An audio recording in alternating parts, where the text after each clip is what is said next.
Y quiero comenzar diciéndote algo muy especial. La primera semana del año, esta primera semana del año que llevamos, ha estado plagada de noticias alarmantes por donde voltees, ¿verdad? Has visto todos los estragos del llamado gasolinazo, todo lo que ha hecho esta situación a lo ancho y a lo largo del país, que ha causado estragos y ha causado tantas cosas, tal y como pasó hace un par de años, ¿verdad? Con el huracán Odile, ¿te acuerdas? Todos los saqueos y todas las el venir a las tiendas departamentales y romper ventanas y agreder a los policías y tantas cosas, ¿verdad? Obtener bienes sin esfuerzos. Y veíamos por ahí en los videos a la gente saliendo de Coppel y de Walmart y de Chedraui con televisiones y bicicletas y lavadoras y tanta cosa, ¿verdad? Sin pensar a quién están dañando, sin pensar a quién están agrediendo, sin pensar que lo que están haciendo está mal. Porque al primer pretexto o a la primera excusa que se presenta, dejamos salir la verdadera fiera que llevamos dentro, ¿verdad? Y le damos rienda suelta a nuestros deseos y le damos rienda suelta a ese tipo de cosas. Y hace unos días los saqueadores decían, no, pues ándeles para que estén subiendo la gasolina. Eso pasa porque subieron la gasolina y estamos manifestándolos. Pero hace 2 años, ¿qué dijeron con el huracán? No, lo que pasa es que la turba nos empujó y nos dejamos llevar por toda la turba que estaba haciendo todo este tipo de cosas embravecidos. La realidad de las cosas es que a la primera oportunidad que tenemos de culpar a alguien, entonces agarramos nuestras acciones incorrectas y hacemos las cosas por nuestra cuenta, pensando que al final todo va a salir bien. Por lo menos es lo que les pasa a los jóvenes, ¿verdad? Cuando llegan a casa más tarde de la hora que les dieron permiso, ¿y qué hacen? No, papá, lo que pasa es que fulanito se quedó platicando con una amistad y pues como era mi ride, me tuve que quedar con él y 3 horas. No, papá, lo que pasa es que el taxi se fue por otro lado y yo no sé por dónde agarró y no alcanzamos a llegar y buscamos todo tipo de pretextos, todo tipo de excusas. Mira, yo he escuchado gente, hombres, que han dicho algo así como, pues Dios tiene la culpa. Dios tiene la culpa. ¿Por qué me hizo Dios así, con este gusto por las mujeres? Si Él hubiera querido que yo fuera fiel, no me hubiera hecho tan cálido ni tan enamoradizo. ¿Han oído eso? Yo lo he escuchado, de veras. O la mujer que dice, pues es que mi marido tiene la culpa. Porque si él me pusiera atención, si él me diera tiempo, si él me tratara como cuando éramos novios, no andaría yo por ahí de cornuda. Él es el que me hace pecar. Pero ¿sabes algo? Esa es la misma historia de siempre. Es la historia tan antigua como la historia de Adán y Eva. Cuando viene Dios y le dice a Adán, a ver Adán, ¿qué pasó contigo? ¿Qué le dice a Adán? ¿Te acuerdas? No, Dios, la mujer que me diste me hizo pecar. Y luego va con Eva, le dice, a ver Eva, ¿qué pasó contigo? No, Dios, la serpiente.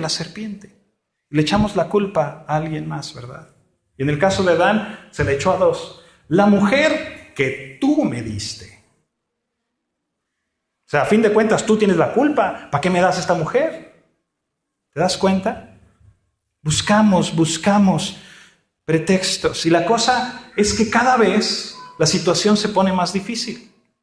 Te voy a decir por qué. Porque vivimos en una cultura muy relativista.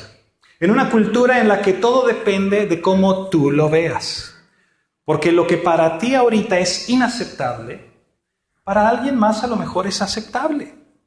Bueno, aquí no es permitido tener 2 esposas, pero allá pueden tener 5. Entonces, ¿cuál es la bronca? Lo que importa es lo que tú creas, lo que tú consideres, lo que tú pienses. Todo es relativo. Entonces, no te esponjes, ¿verdad? Y con ese tipo de pensamiento y en ese tipo de cultura en el que vivimos, todas las cosas se ponen mucho más difíciles y encontramos pretextos para justificar nuestra decadencia moral. Pero déjame decirte algo, no tiene por qué ser así. No tiene por qué ser así. Los valores como la integridad, como la verdad, como el honor, como la confianza, la perseverancia, no tienen por qué desaparecer. Al contrario, son características de aquellos que conocen a Dios. Son características de aquellos que tienen una fe inquebrantable. Y ese es el título que le hemos puesto a esta serie. Una fe inquebrantable, una fe que no se doblega ante las presiones del mundo, que no se doblega ante las presiones de la sociedad, ante las presiones de los compañeros en la escuela, ante las presiones de los compañeros en el trabajo, ante las presiones de la familia, de la cultura, del posmodernismo y todo este tipo de cosas. Es una fe que permanece firme. ¿Sabes por qué? Por aquel en quien se ha creído. ¿Estás ahí? Entonces vamos a empezar a leer Daniel. Es un relato histórico. Es algo que verdaderamente sucedió con unos jóvenes que tuvieron una fe inquebrantable. Unos jóvenes que estuvieron dispuestos a no dejarse llevar por la corriente. No estuvieron dispuestos a seguir el rumbo que todos seguían, al contrario, iban nadando en contra de la corriente, iban contra viento, iban contra marea. ¿Para qué? Para permanecer fieles a Dios y creían en las promesas de Dios y en la fidelidad de Dios. Te estoy hablando de Daniel y sus amigos. Y a lo largo de las próximas semanas vamos a estar estudiando este libro del Antiguo Testamento, los primeros 6 capítulos, pero quiero darte una advertencia. Antes de que te dejes llevar por la vida de Daniel y de sus amigos, como decir, wow, qué padre Daniel, hay que imitar a Daniel, hay que ser como Sadrach, como Mesac, como Abednego y todos los personajes que vamos a ver. Acuérdate que la Biblia es un libro acerca de Dios. Entonces, Daniel no está tratando de hablarnos de Daniel y sus amigos. Daniel está tratando de que aprendamos algo de Dios, de que conozcamos más acerca de ese Dios en el que hemos creído y que conforme le conocemos y conforme seguimos caminando en su verdad, podamos acercarnos más y podamos tener una fe inquebrantable. ¿Estás ahí? Amén. Con eso en mente, acompáñame ahí al libro de Daniel. Daniel capítulo 1, y vamos a leer del versículo 1 al versículo 8. Esto es lo que dice la palabra de Dios. En el año 3 del reinado de Joacim, rey de Judá, vino Nabucodonosor, rey de Babilonia, a Jerusalén y la sitió. Y el Señor entregó en sus manos a Joacim, rey de Judá, y parte de los utensilios de la casa de Dios, y los trajo a tierra de Sinar, a la casa de su Dios, y colocó los utensilios en la casa del tesoro de su Dios. Y dijo el rey a Aspenaz, jefe de sus eunucos, que trajese de los hijos de Israel, del linaje real de los príncipes, muchachos en quienes no hubiese tacha alguna, de buen parecer, enseñados en toda sabiduría, sabios en ciencia y de buen entendimiento, e idóneos para estar en el palacio del rey, y que les enseñase las letras y la lengua de los caldeos. Versículo 5. Y le señaló el rey ración para cada día de la porción de la comida del rey y del vino que él bebía, y que los criase 3 años para que al fin de ellos se presentasen delante del rey. Entre estos estaban Daniel, Ananías, Misael y Azarías, de los hijos de Judá. A estos el jefe de los eunucos puso por nombres, puso a Daniel Belsasar, a Ananías Sadrach, a Misael Mesac y a Azarías Abednego. Y Daniel propuso en su corazón no contaminarse con la porción de la comida del rey, ni con el vino que él bebía. Pidió, por tanto, al jefe de los eunucos que no se le obligase a contaminarse. Hasta aquí vamos a leer la palabra de Dios. Padre, te damos gracias esta mañana, Señor, por tu palabra. Te damos gracias, Dios, porque el día de hoy podemos estar aquí aprendiendo de ti, escuchando de ti, Señor. Te pedimos que tu Espíritu Santo nos transforme, que seas tú, Señor, quien nos guía a toda verdad. Que podamos salir de aquí, Señor, más cerca de ti. En el nombre de Jesús. Amén. Mira, el libro de Daniel comienza contándonos acerca del tiempo en el que el rey de Babilonia viene a Jerusalén y sitia la ciudad y los vence y se lleva cautivos a todos los príncipes de Jerusalén, del linaje real de Judá. Y para entender la importancia de esto tenemos que entender un poquito acerca de Israel. Así es de que déjame contarte un poquito, porque cuando todo esto ocurre, la era dorada de Israel, cuando estaba el rey David y el rey Salomón en su máximo esplendor, ya había pasado hace varios años. Había ocurrido que en la nación se había dado una guerra civil, Y entonces el país se dividió en dos. La parte del norte se llamó Israel y la parte del sur Judá. Y cada quien tenía su propio rey, y en el norte los reyes eran malvados. Se habían ido a la idolatría, se habían ido tras otros dioses y dejaron de buscar al Dios de la Biblia. Y en el reino del sur, en Judá, había reyes buenos y había reyes malos, dependiendo de quién estuviera en el trono. Pues resulta que los asirios vienen sobre el reino del norte, invaden el reino del norte por ahí del 720 a.C. y acaban con todo. Y exterminan y se llevan y se mezclan con los judíos de allá y destruyen Israel. Pero Judá, o el reino del sur, donde está Jerusalén, seguía siendo el reino de Israel de alguna manera. Y ellos caen 150 años después, cuando viene Nabucodonosor. Pero antes de que vinieran los asirios a exterminar a los del norte y de que vinieran los babilonios, antes de que Israel fuera llevado por todos estos imperios, habían vivido en una época gloriosa. Habían vivido recibiendo las promesas de Dios, habían estado en la tierra prometida como Dios les había dicho, pero cuando viene Nabucodonosor y los vence, Daniel nos explica que no es porque Nabucodonosor fuera muy chiquitiguao. No los venció porque Nabucodonosor fuera el imperio más poderoso de la tierra y tuviera el mayor ejército. No los venció porque acabara de vencer a los egipcios y luego de paso llegara con los judíos y se rezara con ellos. Sino que Daniel nos explica que los vence porque Dios los entregó en sus manos. Es decir, Dios no les dio la protección, Dios permitió que los babilonios acabaran con ellos. Y si bien es cierto que Dios les había librado de la esclavitud de Egipto cientos de años atrás, y que habían sido una nación poderosa con Moisés, con Josué, con David, con Salomón, también es cierto que Dios les había advertido las condiciones para permanecer en la tierra de la promesa. En el libro de Deuteronomio, muchos años antes, Dios les había dicho, mira, si tú obedeces va a haber todas estas bendiciones. Pero si tú me das la espalda, vas a tener todas estas consecuencias, todas estas maldiciones. Te voy a leer algunas de ellas. En Deuteronomio 28 dice, tus hijos y tus hijas serán entregados a otro pueblo y tus ojos lo verán y desfallecerán por ellos todo el día y no habrá fuerza en tu mano. El fruto de tu tierra y de todo tu trabajo comerá pueblo que no conociste y no serás sino oprimido y quebrantado todos los días. ¡Qué grueso! Dios les dice, si tú desobedeces, esto es lo que te va a pasar. Y les vuelve a decir, si tú desobedeces, si tú te vas tras otros dioses, le dice, Jehová te llevará a ti y al rey que hubieres puesto sobre ti, a nación que no conociste, ni tú ni tus padres, y allá servirás a dioses ajenos, al palo y a la piedra. Y serás motivo de horror y servirás de refrán y de burla a todos los pueblos a los cuales te llevará Jehová. Hijos e hijas engendrarás y no serán para ti porque irán en cautiverio. Por cuanto no serviste a Jehová tu Dios con alegría y con gozo de corazón, por la abundancia de todas las cosas, servirás por tanto a tus enemigos que enviare Jehová contra ti, con hambre y con sed y con desnudez y con falta de todas las cosas. Fíjate qué tremendo lo que le dice.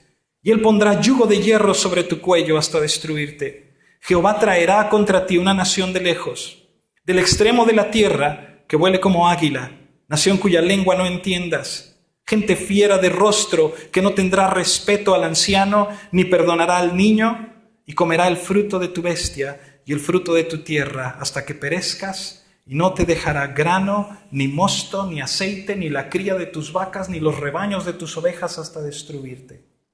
¡Wow! O sea, oyes eso y dices tú, ¡qué tremendo! ¿Y cuándo le dijo Dios esto? ¿Un par de meses antes? No. 1500 años atrás. Dios viene y les dice, si tú eres obediente, si tú permaneces en mi palabra, si tú me honras de todo tu corazón, va a haber bendiciones. Y les habla al principio del capítulo en Deuteronomio de todas las bendiciones. Pero si tú te apartas, esto es lo que te va a pasar. Y a pesar de las advertencias y a pesar de las bendiciones que ya habían recibido, no obedecieron a la palabra de Dios. Dijeron, ¡ay, qué tanto es tantito! Nadie se va a dar cuenta. Bueno, pues, ¿qué pasa, hombre? Estamos bien a gusto, estamos en Israel, mira la gloria de Salomón, mira la gloria de David. Y a fin de cuentas, vienen estos hombres de Babilonia, este poderoso rey. Lo que Daniel nos está diciendo es que los reyes poderosos, los imperios de la tierra, las naciones y todas las fuerzas que te puedas imaginar son un instrumento del Creador para efectuar sus juicios, para efectuar sus propósitos. ¿Por qué esto es importante? Es importante que tú y yo lo entendamos, porque si no podemos caer en el error de creer que los poderosos y que los malvados se salen con la suya y que Dios no puede hacer nada. Pero no es así. Todas estas cosas estaban anunciadas por Dios antes de que sucedieran. Todas estas cosas los profetas lo dijeron, y no nada más lo dijeron, sino que les dieron oportunidades vez tras vez tras vez para que se arrepintieran y para que volvieran al camino de Dios y no tuvieran que experimentar estas cosas. Mira lo que dijo Jeremías. Ahí lo vas a ver en la pantalla. Dice: desde el año 13 de Josías, hijo de Amón, rey de Judá, hasta este día, que son 23 años, ha venido a mí palabra de Jehová y he hablado desde temprano y sin cesar, pero no oísteis. Y envió Jehová a vosotros todos sus siervos, los profetas, enviándoles desde temprano y sin cesar, pero no oísteis. Ni inclinasteis vuestro oído para escuchar cuando decían: volveos ahora de vuestro mal camino y de la maldad de vuestras obras, y moraréis en la tierra que os dio Jehová a vosotros y a vuestros padres para siempre. Y no vayáis en pos de dioses ajenos, sirviéndoles y adorándoles, ni me provoquéis a ira con la obra de vuestras manos, y no os haré mal. Pero no me habéis oído, dice Jehová, para provocarme a ira con la obra de vuestras manos, para mal vuestro. Y mira lo que les dice Jeremías. Por tanto, así ha dicho Jehová de los ejércitos: por cuanto no habéis oído mis palabras, he aquí, enviaré y tomaré a todas las tribus del norte, dice Jehová, y a Nabucodonosor, rey de Babilonia, mi siervo, y los traeré contra esta tierra y contra sus moradores y contra todas estas naciones en derredor, y los destruiré y los pondré por escarnio y por burla y en desolación perpetua.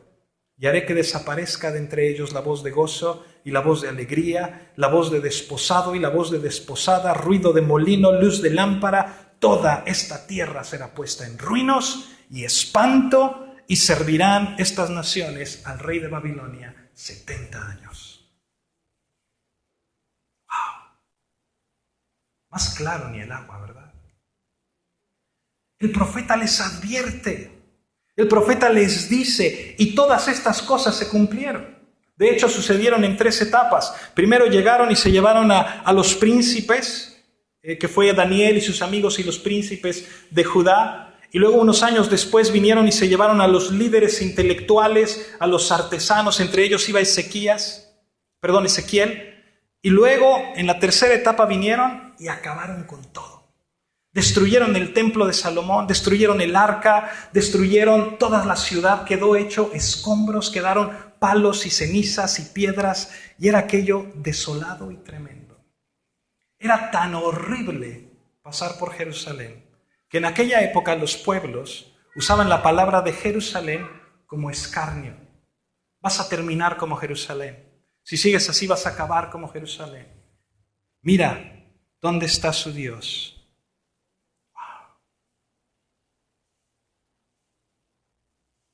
Creo que estas cosas son bien importantes porque hablan fuertemente de que con Dios no se juega.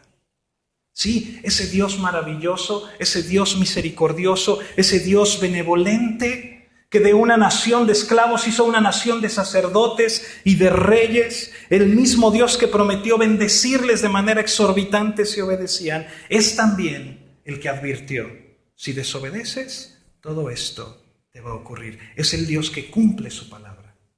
Cumple su palabra para bendición y cumple su palabra para juicio. Y es importante que tú y yo lo entendamos. Los judíos lo aprendieron en carne propia. Ojalá y tú y yo podamos aprender y experimentar en cabeza ajena. Pero ¿sabes algo? A veces somos como ellos. A veces somos nosotros los que pensamos, pues ¿qué me va a pasar? Pues ni que me fuera a caer ahorita un rayo porque hice esto, porque hice aquello, ¿verdad? Y lo peor es que lo hacemos y no nos cae el rayo.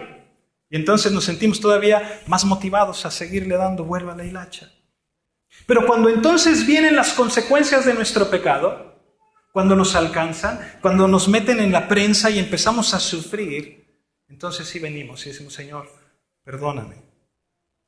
Por eso la palabra de Dios nos dice una y otra vez, buscad a Jehová mientras puede ser hallado. Llamadle en tanto que está cercano. Deje el impío su camino y el hombre inicuo sus pensamientos y vuélvase a Jehová, el cual tendrá de él misericordia, y al Dios nuestro, el cual será amplio en perdonar. Porque ¿sabes algo? El Señor es tan maravilloso que nos da la oportunidad de arrepentirnos. Nos da la oportunidad de venir a Él. Nos da la oportunidad de que lleguemos y le digamos, Señor, perdóname. Ayúdame a caminar como tú esperas. Yo espero que esta mañana podamos aprender de estas lecciones. Estas lecciones nos ayuden a acercarnos a ese Dios que nos da una segunda oportunidad. Déjame decirte lo que hacían los babilonios, era algo bien interesante. Ellos tomaban a estos jóvenes, tomaban a esta gente y los empezaban a adoctrinar. Les hacían el coco wash, como dicen por ahí. Les empezaban a enseñar todos los modos y toda la cultura de los babilonios, sus letras, sus costumbres, su poesía, su ciencia, su sabiduría, su idioma, sus artes. Los llevaban a ese lugar tan maravilloso. Imagínate, Babilonia. Era una de las 7 maravillas del mundo antiguo. Los jardines colgantes, los edificios tremendos que se veían ahí, un río corriendo por en medio de la ciudad.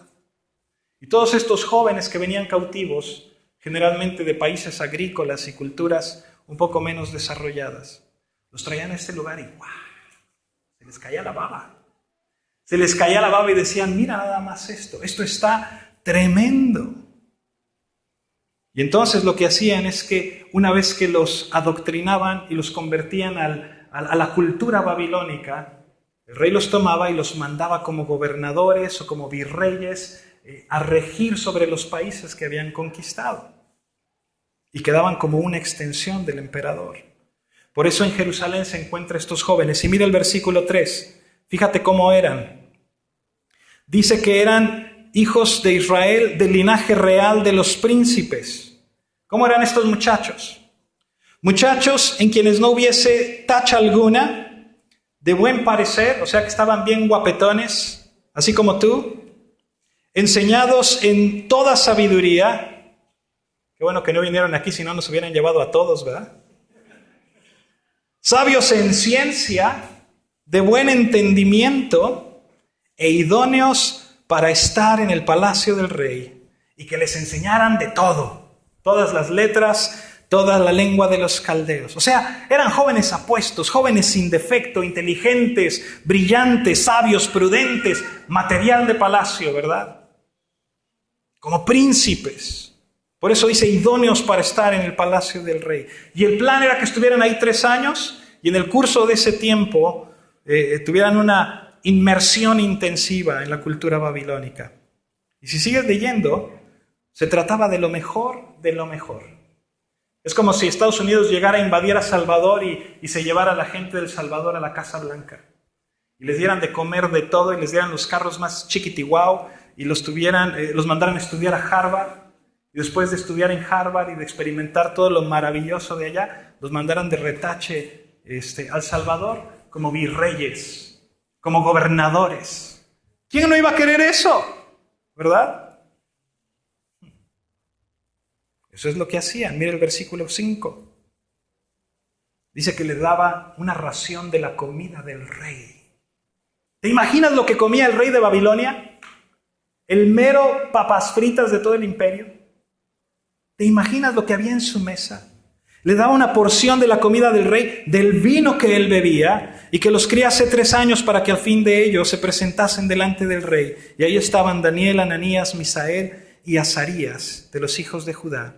Y el jefe de los eunucos puso nombres: a Daniel, Beltsasar; a Ananías, Sadrac; a Misael, Mesac; y a Azarías, Abednego. Imagínate la escena.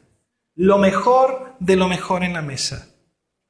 ¿De qué crees que se privaría el dueño de todo el mundo conocido? Tenía todos los manjares que él quisiera. Y todo lo que él tenía ahí, de pronto dice, ¿sabes qué? Y esto también es para ti. ¿Qué tal? Ahí tienes estos 4 chavos. Debieron estar jovencitos, debieron haber sido unos adolescentes. El más grande quizás tendría cuando mucho unos 20 años. Venían de un pueblo rural, un pueblo de agricultores del campo, y llegan a estas ciudades. Y a lo mejor para ti y para mí la comida real no significa nada. Porque tú y yo tenemos refrigeradores y tenemos restaurantes, y el día que se te antoja sushi vas al sushi, y el día que quieres chino vas al chino, y el día que quieres carnes vas a las carnes. Pero en aquella época, cazabas un venado y ¿qué crees? Vas a comer venado hoy, mijo. ¿Y mañana qué crees que vas a comer? Venado. ¿Y pasado mañana? Venado. Y el día que sigue, venado. Y todo el mes venado, porque es lo que cazaste. Y si no había venado, tenías que comer raíces. Y eran raíces. Y eran granos. Y raíces y granos. Y frijoles con huevo todos los días. ¿Me explico? Entonces no era lo mismo. Pero de pronto llegan al palacio del rey. Y sabes que al rey no se le negaba nada. Él podía tener venado, podía tener una deliciosa cochinita pibil, podía tener unos tamales recién hechecitos, podía tener mole de Oaxaca, podía tener todo lo que él quisiera. Todas las frutas, todas las cosas que al rey se le antojara. ¿Por qué? Porque era el rey.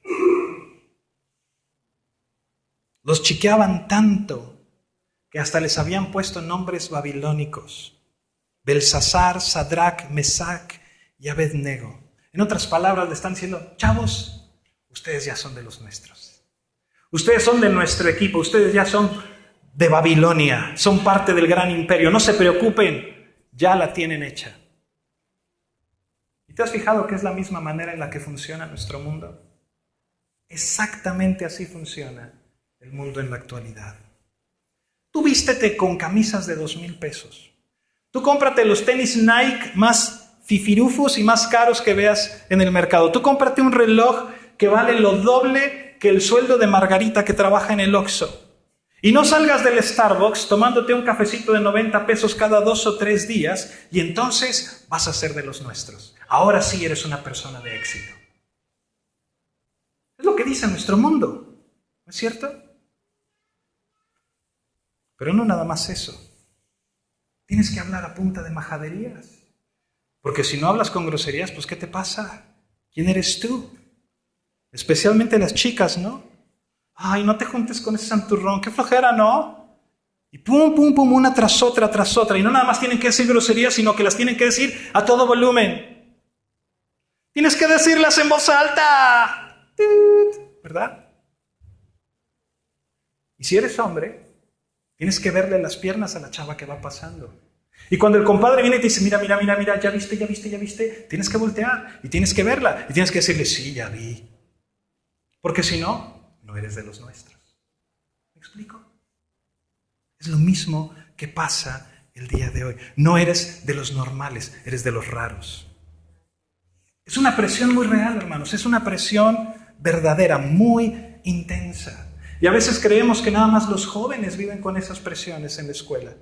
Pero son hombres, mujeres, jóvenes, jovencitas, niñas, niños por todas partes. En la familia, en el trabajo, en la escuela, en todos lados. ¿Y cómo le hacemos? ¿Cómo le hacemos para honrar a Dios y mantenernos inquebrantables en nuestra fe en medio de tanta presión? ¿Cómo le hacemos para no ceder ante nuestro primer impulso de darle rienda suelta al pecado y culpar a alguien más y mantenernos firmes en una cultura que es completamente hostil contra nosotros? ¿Qué hacemos ahí? Yo creo que es entendiendo quién Dios es y quién Dios te ha llamado para que tú seas. Fíjate, el nombre Daniel significa Dios es mi juez. Ananías significa aquel a quien Dios ha favorecido. El nombre Misael quiere decir nadie es comparable a Dios. Azarías quiere decir a quien el Señor ayuda. Esos eran los nombres de estos jóvenes. Entendían hasta desde su nombre quién es el Dios en el que ellos han creído. Y cuando vienen los babilonios y le cambian los nombres a nombres que honraban a los dioses babilonios, ellos dicen, no, yo sé en quién he creído. Entonces, número uno, entiende quién es tu Dios. Entiende qué es lo que tu Dios espera de ti. Él es tu juez. Él es el que te ha favorecido. Él es el que te ayuda. No hay nadie como tu Dios. ¿Lo crees? Él es el que ha prometido bendición. Bendición para quienes le aman. Perdición para quienes le aborrecen. Número 2. Escoge tus batallas con sabiduría. Mira el versículo 8. Daniel propuso en su corazón no contaminarse con la porción de la comida del rey, ni con el vino que él bebía. Pidió, por tanto, al jefe de los eunucos que no se le obligase a contaminarse. Daniel y sus amigos pudieron haberse quejado de tantas cosas. Los están llevando a una nación extranjera, los están obligando a tantas circunstancias, y pudieron tratar de ser los caudillos de Israel. Pero en lugar de ello, entendieron los planes de Dios y escogieron bien sus batallas. Ellos pudieron haberse negado a la instrucción, a todo lo que hacían los babilonios. Les enseñaban cómo adivinar, cómo interpretar el vuelo de las aves, cómo interpretar la forma del hígado de los animales para decir las cosas que iban a ocurrir y tantas cosas de estas. Pero no nada más eso, déjame decirte algo más. Hay quienes creen que Daniel y sus amigos los convirtieron en eunucos ahí en el palacio de Babilonia. Casi todos sabemos aquí lo que significa ser un eunuco. Es algo un poco más radical que la circuncisión, ¿verdad? Digamos que es una circuncisión más extendida. No lo sabemos de cierto, pero el rey habla con el jefe de los eunucos. Y una práctica común en aquella época era que quien te ponía el nombre o quien te cambiaba el nombre tenía autoridad sobre ti. Y el jefe de los eunucos les cambia el nombre a Daniel y a sus amigos. Entonces imagínate, si fueron eunucos o no, estaban ahí, les hicieron esto, los tienen ahí sirviendo, los tienen ahí adoctrinándoles. Pero no vemos a Daniel y a sus amigos peleando con estas cosas, sino con el hecho de no contaminarse con la porción de comida del rey y con el vino. Y hay quienes dicen, bueno, pues es que eran judíos. No tenían prohibido comer cierto tipo de comida en la ley de Moisés y a lo mejor querían honrar la ley de Moisés. Pero la ley de Moisés no prohibía tomar el vino. Y dadas las circunstancias, por ahí dicen que las penas con pan son buenas y con el vino se te olvidan. Y estos chavos ni pan, ni vino, ni cochinita pibil, ni tamales, ni arrachera, ni nada de nada. Dicen, no vamos a comer nada de esto. Wow. ¿Por qué? Daniel escoge sus peleas. Y vamos a ver en los próximos 6 capítulos cómo va escogiendo cada una de estas peleas. Pero ahorita él dice que dispone su corazón para no contaminarse. Y la Biblia no nos dice por qué o cómo se contamina comiendo la comida del rey. Ya sea que la ofrecieran a dioses paganos o porque no fuera comida kosher, es decir, de la que estaba permitida en la ley de Moisés. Pero ¿sabes qué creo yo? Yo creo que Daniel estaba cuidando su corazón en medio de todo esto, en medio de todo el paganismo, en medio de todas las cosas que tenía que vivir. Él estaba confiando en Dios y estaba dando un paso de fe tremendo. No era el rey de Babilonia el que lo iba a alimentar. No era el rey de Babilonia el que lo iba a hacer estar fuerte y sano. No era el rey de Babilonia, ni su mesa, ni sus manjares lo que le iban a hacer estar agradecido. Era Dios quien sustentaba su vida. Y en lo privado, en su corazón, en lo que él comía, escogió depender de Dios y confiar en Él. Y mira, es lo mismo que nos dice Jesús en Juan 17. Está orando con el Padre y dice, Señor, yo les he dado tu palabra. El mundo los aborreció, dice, porque no son del mundo, como tampoco yo soy del mundo. No ruego que los quites del mundo. Jesús está orando al Padre, le dice, no ruego que los quites del mundo, sino que los guardes del mal. No son del mundo como tampoco yo soy del mundo. Santifícalos en tu verdad. Tu palabra es verdad. como tú me enviaste al mundo, así yo los he enviado al mundo. En otras palabras, estamos aquí. ¿Estás ahí? Estamos aquí, estamos en este mundo inmerso en perversión, estamos inmersos en decadencia, estamos en un mundo que no conoce a Cristo, pero estamos aquí para ser el reflejo de quien Dios es y que el mundo le conozca. Y tenemos que escoger nuestras batallas. No se vale que juzgues y que critiques a otros porque no son como tú, cuando en lo interno, en lo de adentro de tu corazón, aún no has determinado tener una fe inquebrantable. Primero tienes que vivir tu fe.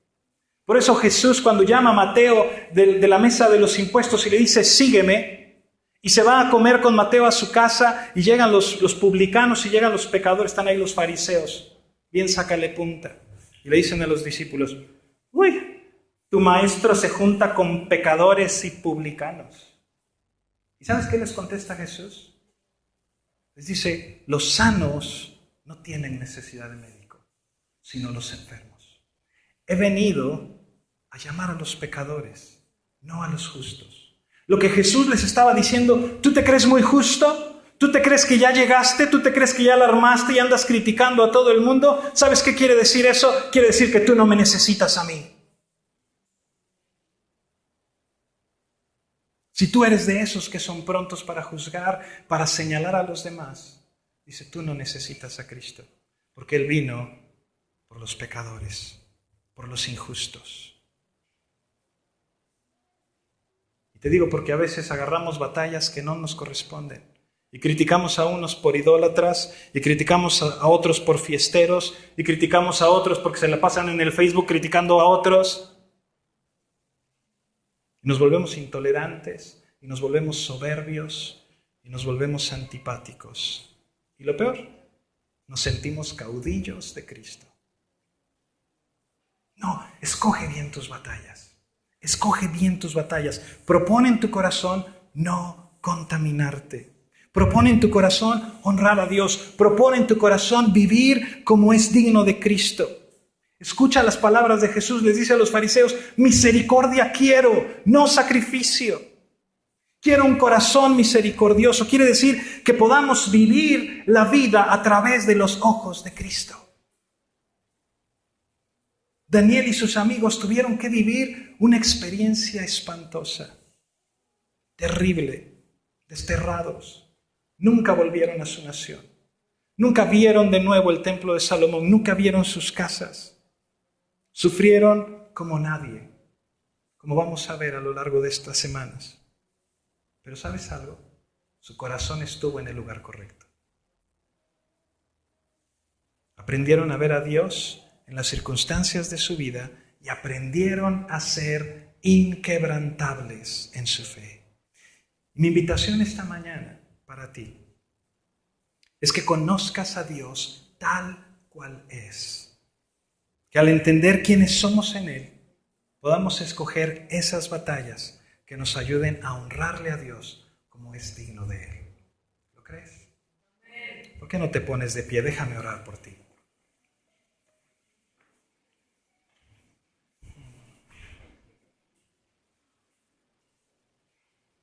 Padre Celestial, tú eres un Dios maravilloso. Señor, tus promesas son reales y tu fidelidad es inquebrantable. Esta mañana te damos gracias, Dios, porque tú prometiste que enviarías a tu Hijo Jesús a morir en la cruz por nosotros, que nos darías el camino para el arrepentimiento y para la redención de nuestros pecados, y que es en Jesús que nosotros podemos ser perdonados y limpiados de toda maldad. Padre, queremos pedirte esta mañana que nos permitas volvernos a ti de todo nuestro corazón, que nos ayudes a caminar por tus caminos, Señor, que nos ayudes a permanecer fieles a ti en todo lo que hacemos, en todo lo que pensamos, en todo lo que decimos. Danos esa perseverancia, Señor, danos esa fuerza para honrarte, para ser un testimonio a esta ciudad y a esta nación de quien tú eres. Padre, te damos gracias por lo que tú has hecho por nosotros. Te pedimos, Señor, que nos ayudes a honrarte con nuestras vidas. En el nombre precioso de Jesús.